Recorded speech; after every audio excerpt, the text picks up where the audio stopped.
تعرف ان دماغك ممكن تكون متبرمجة على التعلق بشخص يأذيك بنفس الطريقة اللي بيدربوا بيها الكلاب؟ تخيل.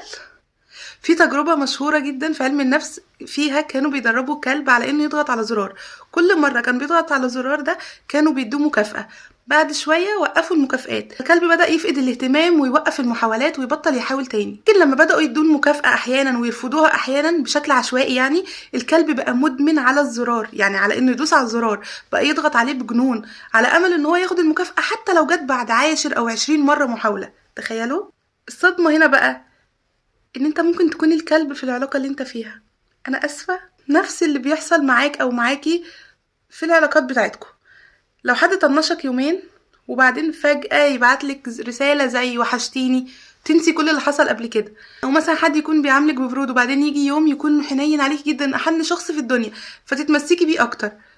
كل ما تفكر تسيب، او مثلا كل ما تفكري تسيبيه او تبعدي عنه، يرجع يهتم اكتر ويزود اهتمامه شوية شوية، فتفضلي مستنية اللحظة اللي يرجع فيها تاني.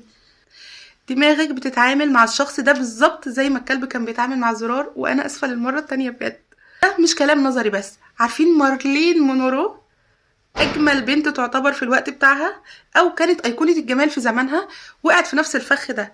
حبت لاعب بيسبول اسمه جو، اللي في الاول كان مثالي جدا معاها ورومانسي واهتمام وحب. بعد فترة بدأ يختفي، يعاملها ببرود، يخليها تحس ان المشكلة فيها هي. كان كل مرة كانت بتفكر تسيبه يرجع يحب ويهتم زيادة اكتر ويديها شوية حنية واهتمام، فترجع تفضل معاه برضه. النتيجة ان مارلين مونرو اصبحت مدمنة عليه، زي ما الكلب كان مدمن انه يدوس على الزرار. كل مرة يختفي عقلها يفضل مستني اللحظة اللي هيرجع فيها، حتى لو هيرجع وهو فيه ألم، حتى لو الألم كان اكتر من الانبساط والسعادة اللي هي كانت فيها. السؤال هنا، كام مرة كنت في علاقة وكل ما تفكري تبعدي عن الشخص ده يرجع يهتم بيكي فتتمسكي بيه اكتر؟ اكتبولي في التعليقات، لان انتوا هتتصدموا لما تكتشفوا قد ايه ناس زيكم وقعوا في نفس المشكلة.